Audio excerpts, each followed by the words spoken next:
Вы смотрите «Своих не бросаем». О жизни на передовой и о тех, кто все в тылу делает для победы. С вами ветеран боевых действий, участник СВО Артур Галеев. И военкор-волонтер Юлия Краснова. Сегодня у нас в гостях участник СВО, командир взвода БПЛА полка 12-19, Кавалер орденов мужества имени Гали Шаймуратова, житель города Уфы Радик Каримов. Радик, здравствуйте. Здравствуйте. Радик, вас призвала Родина в октябре 2022 года, и вы пошли. И служите вы с земляками из Башкортостана. И рядом довольно много наших земляков из Башкирии. Кто эти ребята, которые бок о бок с вами воюют? Ну, это наши жители города Уфы, города Стерлитамака. Все жители Башкирии, разных районов. То есть 3 года уже бок о бок воюем. То есть земляков рядом с Башкортостаном очень много? Да, у нас 90%, то есть Башкирия. То есть все свои, все родные. И на башкирском общаетесь, на татарском? Конечно, обязательно. Помогает это чувство локтя? Формирует? Ну, конечно. Это в любом случае то, что ты понимаешь, что земляк тебя все равно поддержит в любой ситуации. И в горе, и в радости. И, разное бывает. А земляк, плечо земляка все равно по-другому чувствуется. Вот фотографии, как вы в зоне специальной военной операции с вашими военнослужащими, с товарищами. А где это? Это мы стояли где-то год назад, наверное, на блокпосту. Это задания пришли. Черные, чумазые все, грязные. На броне, наверное, ехали? Да.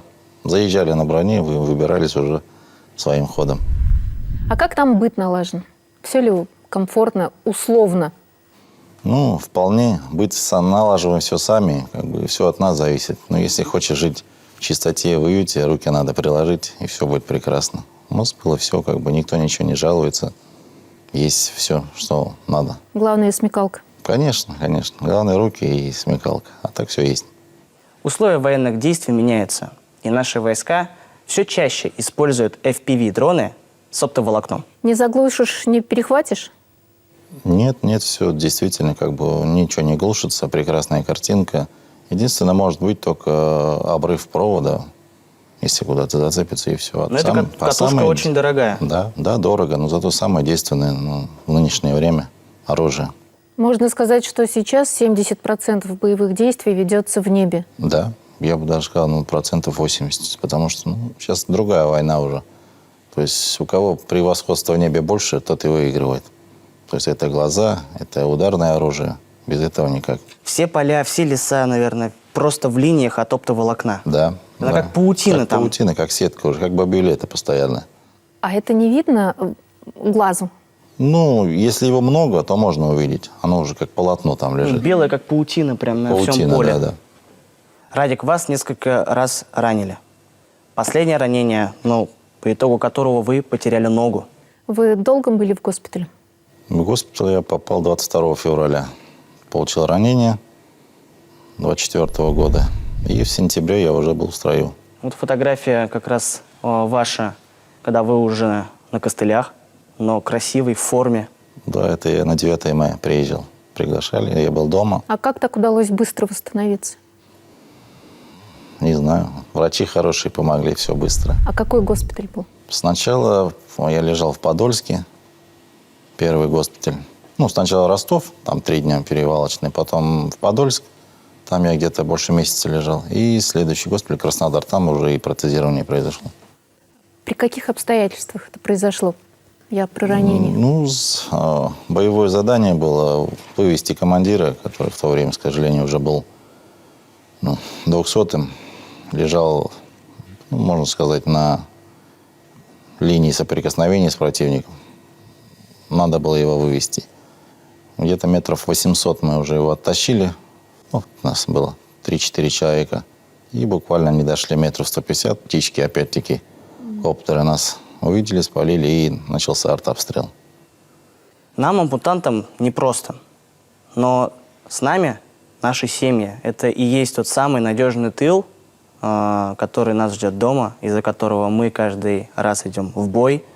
Но помню, даже когда я был в госпитале, мама попросила, чтобы она приехала и не плакала. Она у меня не проронила ни слезинки. У вас, наверное, тоже ваша семья приехала по первой возможности? Да, семья приехала в Подольск, да, через 3 дня, по-моему. Семья приезжала, ну, вот жена и сестра приехала, буквально пару дней были у меня, и все, уехали. Ну, самое главное, то, что, я думаю, быстро встал на ноги, это поддержка семьи. Как бы без их опоры, без их поддержки. Вот как раз фотографии вашей семьи. Да. Дети, жена, принцессы. У вас 2 дочки 2 замечательные. дочки, да. Они вас поддерживают. Конечно. Конечно. Папа для них это самое важное, наверное. А как вы объясняете дочерям, что папа на СВО, а не дома? Сначала было тяжело, но сейчас они все равно понимают. Они знают то, что папа защищает их, чтобы был мир на земле. Маленькие, но смышленые уже понимают. Да, ну, отпускают тяжело, конечно, но и в то же время понимают, что папа должен быть там пока. Радик, а как зовут ваших дочек? Старшую зовут Ясмина, младшую Камила. А они что-то дают вам с собой, как амулеты? Да, картинки всякие, брелки, рисунки делают, всякие игрушки. Чебурашку, вот у меня дочка сама сшила чебурашку, мне отправила, это старшая дочь. Вот старшая дочь в этом году пошла в 1 класс. Рисунки, письма, наверное, здесь под сердцем держите. Да, есть. Ну, там фотографии тоже были с письмами, с рисунками. И когда холодно, они вас греют. Конечно. Это частичка тепла, частичка семьи. Без нее никак. Радик, а ваши родители, Равил Талипович и Рафиля Рашитовна, проживают в Ургазинском районе Республики Башкортостан. Вас там встречают буквально всем селом, уважают ваш выбор. Да. Ну, все знают уже, как бы, все село. Я все детство там провел, всю жизнь, как бы. Все встречают, все знают, все ждут. Все надеются только на лучшее, в победу. Вижу на груди у вас награды. Это Орден Мужества, Орден Минигали Шаймуратова, медаль Минигали Шаймуратова, медаль участника специальной военной операции. А вот орден Минигали Шаймуратова за какие события? Как бы сказать, за любовь к родине. За то, что, наверное, не остался в стороне. Раз дали, я думаю, посчитали достойным. А наградил вас глава Республики Башкортостан Ради Фаритович Хабиров во время оперативного совещания в Уфе. Что чувствовали в этот момент? Ну, эмоции, наверное. Не каждый день тебе глава республики вручает награду.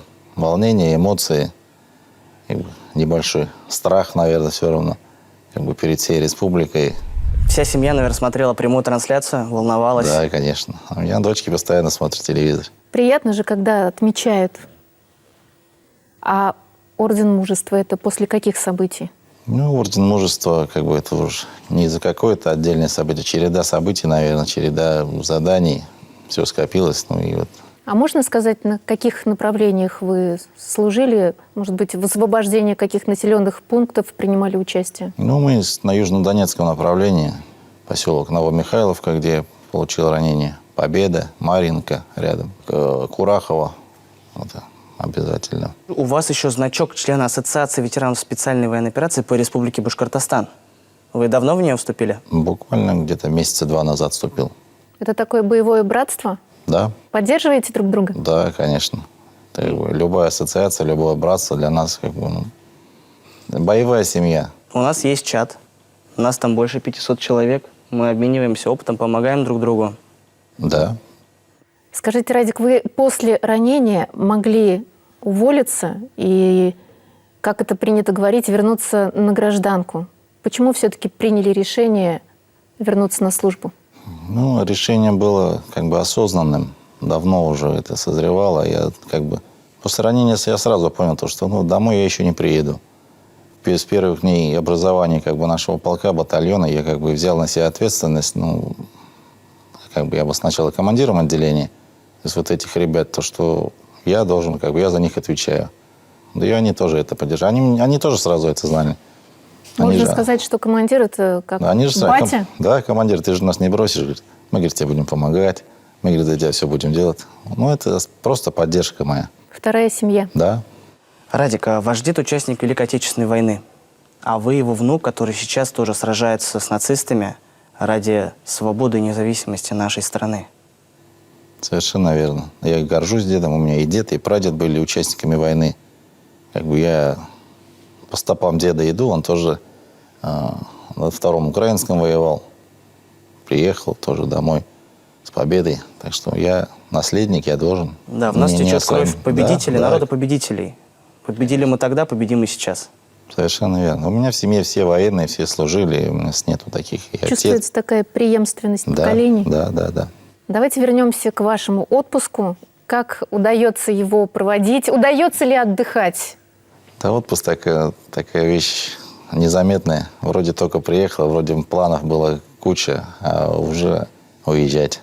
Еду с собой возьмете, какие-то куштяныш какой-нибудь туда за ленточку? Ну, куштяныш командиром, естественно, возьму небольшое башкирское тепло. Это обязательно. Мед, чак-чак. Баурсак? Да, командиры любят. Они знают же. Чай башкирский? Обязательно. Травы? Обязательно. Травы всегда с собой беру. Родители собирают, всегда с собой беру. Республика Башкортостан сейчас как никогда сплотилась в едином порыве и делаем все для того, чтобы приблизить нашу долгожданную победу. Например, бабушки здесь, в тылу, плетут маскировочные сети, вяжут носочки. А дети у нас рисуют рисунки, где наши танки, где наша победа. Наши волонтеры формируют гуманитарную помощь. Как к вам доставляют гуманитарную помощь? Ну, гуманитарная помощь приходит регулярно, стабильно. Есть все, что нам надо, все, что мы просим, все привозят. Насчет этого проблем не было и нет. Республика очень хорошо помогает. Волонтеры по любому запросу все, что надо, все делают. И масс-сети, и даже, вот, как вы говорите, бабушки носки вяжут. То же самое чай, Окопные мед. свечи. Окопные свечи. Сейчас вот начнет сезон окопных свечей, да. И погреться, и еду Да, и приготовить. еду разогреть, да. Очень много всего делается. И, эта поддержка ощутима. Потому что даже по сравнению, если сравнивать с другими, у нас же есть там рядом и другие соседние подразделения, полки, они прям поражаются. Потому что вот в Башкирии они реально очень сильно помогают. Говорят, что даже по-доброму завидуют. Да, есть такое дело. Здесь, в тылу, мы очень часто говорим, что такое быть патриотом. А что для вас быть патриотом? Для меня быть патриотом – это, наверное, никогда в своей жизни не предать свою родину, оставаться всегда нужным в своей стране, нужным, полезным. Даже после всего этого пройденного, не сдаваться, не сломаться для нас, наверное, самое главное. Слово «патриот», одним словом его не опишешь. Это нечто глубокое. Про любовь к родине. Да. А родину надо любить, таких, как она у нас одна. И мы все будем делать, чтобы у нас наша родина процветала, чтобы царил мир и чистое небо. Сейчас у нас очень много мер региональной поддержки для участников специальной военной операции. А какие у вас планы уже в мирной жизни после нашей долгожданной победы? Приехать домой и встать снова в строй, я думаю. Уже, может быть, я и не буду военным, но все равно я буду служить своему государству, буду приносить пользу, буду передавать свой полученный опыт своему подрастающему поколению. То есть на этом останавливаться нельзя. Будем двигаться дальше. Большое вам спасибо, что пришли к нам в гости, за ваш подвиг, за все то, что вы сделали для нашей страны и для нашей республики. Спасибо. Крепкого вам здоровья и передавайте привет ребятам. Спасибо большое. Спасибо вам. Сегодня у нас в гостях был участник СВО, командир взвода БПЛА полка 12-19, Кавалер орденов мужества имени Галии Шаймуратова. житель города Уфы Радик Каримов. Увидимся через неделю. Победа будет за нами.